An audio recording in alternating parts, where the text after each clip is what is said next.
Estamos en el campus de la Universidad de Málaga. Estamos llegando a la Biblioteca General, donde tiene lugar una acampada a modo de protesta por todo lo que está pasando en Palestina. Así que vamos a ir a preguntar por qué están haciendo eso, qué está pasando allí, cómo podemos ayudar y a ver si me dejan entrar con mi perro. No, el otro. Ese. De bombas que pueden causar gran destrucción. El 83% de la población ha tenido que abandonar sus hogares. Los muertos en Gaza superan ya los 35.000. Los manifestantes están lanzando piedras a la propia policía. Estados Unidos ha confirmado un nuevo envío para Israel. El 69% de las exportaciones de armamento. Desde hace 6 días no entra ayuda humanitaria.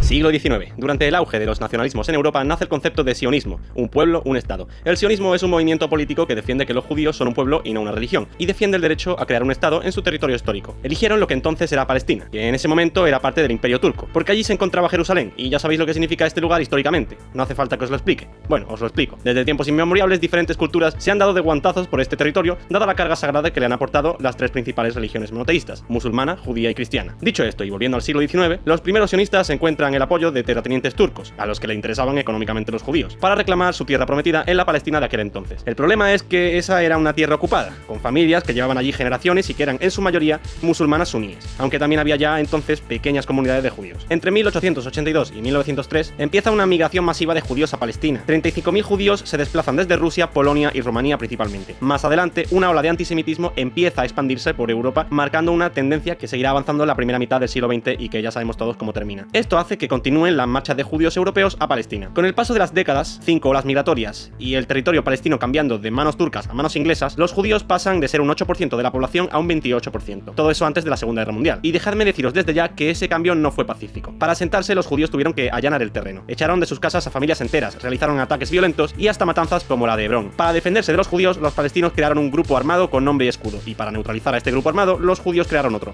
El terrorismo estaba servido. Llegó la Segunda Guerra Mundial, el Holocausto y el antisemitismo en su punto más álgido, lo que tuvo como resultado mucha más migración judía a Palestina. Después de la guerra, los británicos se desentendieron del territorio por no poder gestionar la crisis de violencia creciente. El asunto cayó en manos de la ONU, que aprobó un plan de reparto de territorios dividiendo Palestina oficialmente entre judíos y palestinos. Y ya está, todos vivieron felices con lo acordado. Es coña, hubo una guerra y murió mucha gente. Dicha guerra terminó con una victoria sionista que aumentó aún más la porción del territorio israelí. Los siguientes años al reparto territorial de la ONU fueron muy convulsos. La violencia escaló no solo entre los pueblos que compartían el territorio, sino que intervinieron las demás naciones. Eventualmente la ONU llegó a poner paz y desmilitarizar algunas zonas, pero en 1967 los cascos azules se retiraron y volvió a aliarse entre Israel y los países árabes, Egipto, Irán, Siria y Jordania. Pero Israel estaba imparable y les ganó a las 4, aumentando aún más su capacidad territorial. Con el paso de las décadas, situaciones como esa fueron repitiéndose en más ocasiones. Ataques contra Israel por parte de otras naciones que lo único que consiguieron fueron que se hiciera más fuerte militarmente, reafirmando su posición en Palestina a base de fuerza bruta. En unas cuantas décadas se había creado una nueva potencia. Así empezó la lucha de David contra Goliat. Empezaron las represiones, la migración, las restricciones por parte de Israel a Palestina, también las estrategias de colonización propiamente dichas, organizando asentamientos judíos cada vez más numerosos en suelo palestino. Los palestinos se defendían como podían. Había grupos armados, pero también movilizaciones ciudadanas. Nadie quería que le expulsaran de su casa y en definitiva tenían miedo. Más o menos por esta parte de la historia se crea Hamas, una organización paramilitar que se coloca a la cabeza de la resistencia palestina. Cabe destacar que esa resistencia antes estaba controlada a grandes rasgos por otra organización de carácter menos religioso, la OLP, que llegó a establecer prometedores acuerdos de reconocimiento mutuo con Israel. Esos fueron los acuerdos de Oslo, aunque no sirvieron para mucho. La derecha israelí no quedó conforme con esos acuerdos y llegaron a considerar traidor a su principal promotor, Yitzhak Rabin. Es en esta oposición cuando empieza a aparecer el nombre de Netanyahu, como una de las opciones por parte de estas organizaciones de derecha para defender la supremacía de Israel. Llegaron los 2000, continuó la violencia, los ataques, el terrorismo, el fundamentalismo y la represión. Hamas siguió creciendo, radicalizando al pueblo palestino y llegando a controlar la franja de Gaza, ante lo que Israel construyó el famoso muro y aisló la franja económicamente. Por su parte, el Estado israelí continuó su estrategia de expulsar a los palestinos de su territorio. Como Gaza era un territorio enquistado, se centró en Cisjordania, que es esa parte más grande del mapa perteneciente a los palestinos que está totalmente separada de Gaza. Netanyahu subió al poder, saboteando los acuerdos de Oslo y expandiendo sus políticas colonialistas. Pasan los años y la situación se manifiesta más o menos estable. Bueno, quizá estable no es la palabra, pero digamos que antes de octubre del año pasado las cosas estaban mucho mejor, dentro de lo que cabe. Hamas lanza un ataque sin precedentes sobre el territorio israelí, causando 1.139 muertos, entre ellos 700 civiles y 36 niños. La respuesta israelí ante esto se pasa de desproporcionada, contando con uno de los ejércitos más avanzados del mundo, ha empezado a ir con todo contra su enemigo territorial, dejando como resultado la mayor catástrofe humanitaria de nuestro siglo. Hablamos de las siguientes cifras desde octubre de 2003 hasta la publicación de este vídeo. Aproximadamente 35.000 muertos, más de 9.500 mujeres asesinadas, más de 14.500 niños asesinados. Y estos cómputos no hacen justicia al sufrimiento de este pueblo, a sus heridas, a sus traumas de por vida, a las pésimas condiciones en las que subsisten, desplazados, despojados de libertad, de dignidad y casi sin esperanza.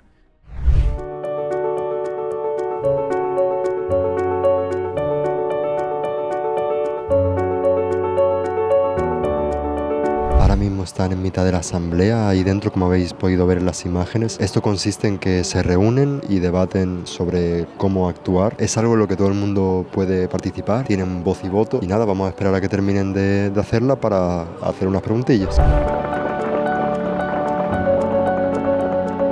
¿Qué está pasando aquí? Estamos aquí, como veis, reunidos porque le estamos pidiendo al rector de la universidad que corte todos los lazos que tienen con Israel, desde Erasmus, desde los lazos que tienen con el Banco Santander y todo tipo de vínculos con el Estado genocida. Nuestra propia universidad tiene relaciones con las universidades y las instituciones israelíes y no solamente todas las instituciones cómplices que están financiando el genocidio. Que no se diga que es un conflicto, que es un genocidio, que no es una guerra, es un genocidio. No nos sentimos cómodos viviendo la vida normal y la gente está muriendo todos los días. Y como los burócratas no pueden llegar a un consenso de ninguna forma, lo que hacemos aquí es convertir el problema de Palestina en su problema, para que ellos sean los que se tengan que encargar de solucionarlo.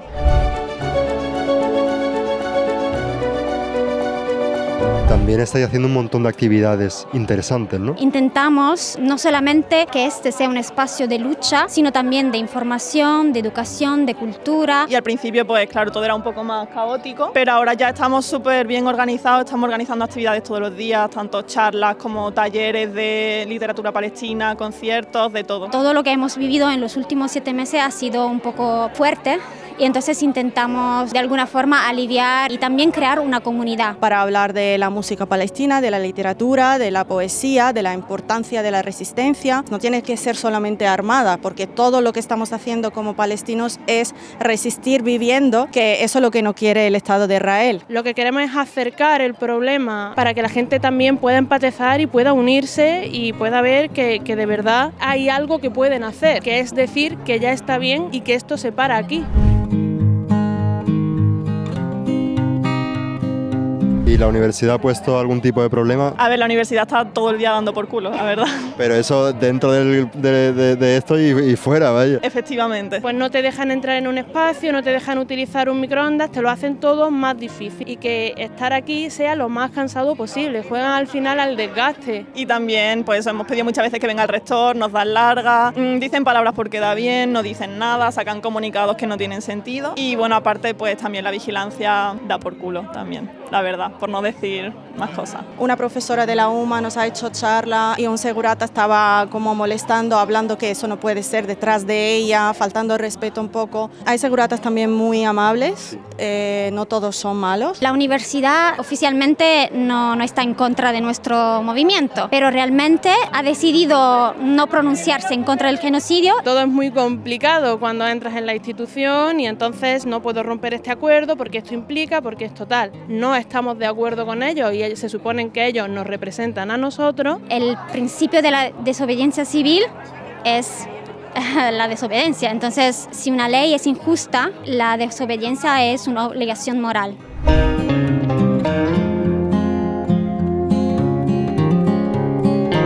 ¿Y qué esperas del futuro?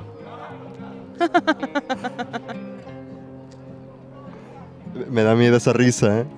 ¿Y qué esperas del futuro en general? Del futuro sobre esto, en plan, del futuro quiero ser rica. Bueno. Que se nos escuche y que llegue ya no solo a los rectorados de las universidades, sino también al gobierno español. Sin cambio no hay futuro. Ahora es el momento del cambio. Ahora esto es el futuro. Bueno, intento cada día confiar en la humanidad. Mis compañeros realmente me ayudan mucho en eso, porque realmente los primeros meses me he sentido muy sola, porque siempre han intentado hacerme creer que yo era demasiado sensible, que estaba un poco rota por sentir tanto. Lo que están rotos son ellos. Y mis compañeros como que me dan esa confianza en un mundo posible. Yo pienso que todos deberíamos vivir y actuar como si fuésemos a alcanzar la utopía. Porque vivir en la desesperanza es la muerte directa. Y lo único que puedo hacer para conseguir ese mundo en el que quiero vivir es vivir para conseguirlo. No tengo una gran esperanza para el futuro, pero tengo mucha esperanza en la gente que sí cree en el futuro. ¿Y qué podemos hacer gente como nosotros de a pie? Pues mira, primero venir a las actividades, que están súper chulas, y así apoyáis mucho a las compañeras que las están organizando y a la gente, que mucha de la gente que viene es palestina, compartiendo en redes sociales, diciéndole a la gente que venga. Básicamente informarse, saber de dónde ha venido todo esto, saber que el Estado de Israel no es un Estado legal. Yo creo que la gente tampoco está de acuerdo con esto. La clase obrera, los estudiantes, ¿dónde va el dinero de las becas? Quiero recordar que los movimientos sociales son los verdaderos motores de cambio social, los que han conseguido los grandes avances sociales, y también podemos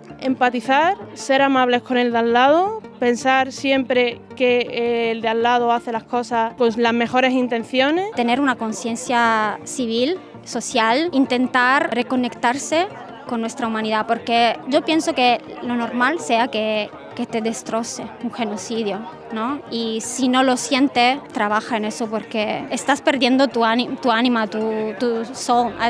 ¿Ánima es? Vale.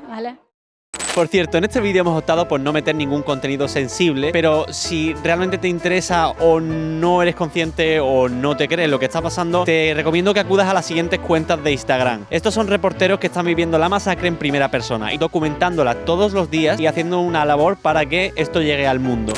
¿Y tú, personalmente, por qué estás haciendo esto? Cada mañana me despierto pensando en Palestina y cada noche intento dormir y no consigo porque estoy pensando en eso. Pero aparte de eso, creo que es simplemente humanidad, empatía. Aunque supiera que nada va a cambiar con mi acción, que no lo pienso, lo haría lo mismo, porque no podría no hacerlo. Quizá a muchos os haya dado la sensación de que este vídeo tiene un toque propagandístico, quizá te molesta que salga esa bandera en el vídeo. Y yo lo entiendo, porque yo soy antibanderas. Por mí no debería existir la división entre países y viviríamos en una utopía, pero no es el caso. En lo que yo sí creo y en lo que pienso mucho es que nadie, ni persona, ni animal, ni arbusto, elige dónde, ni cuándo, ni cómo, ni de qué familia nace. Entonces, ¿qué culpa tiene nadie de nacer como lo hace? Es un simple ejercicio de empatía y de humanidad. Somos la misma especie. ¿Qué dice de nosotros que apartemos la mirada, que discriminemos a niños que no han elegido, de nuevo, no han elegido dónde, ni cómo, ni cuándo, ni de qué familia nacen? Reflexionemos un poco para que dejemos de hacer estas barbaridades, que no solo son barbaridades, sino también son estupideces. Y esto en el futuro, cuando se mire hacia atrás, se verá como una cosa que la gente dirá: pero estos cavernícolas, ¿cómo podían hacer eso y no pensar en lo que estaban haciendo? Vamos a demostrarle a esos gilipollas del futuro que no es cierto, que aquí, en el año 2024, pensamos en lo que hacemos, tenemos empatía, tenemos humanidad y vamos en camino a una humanidad próspera.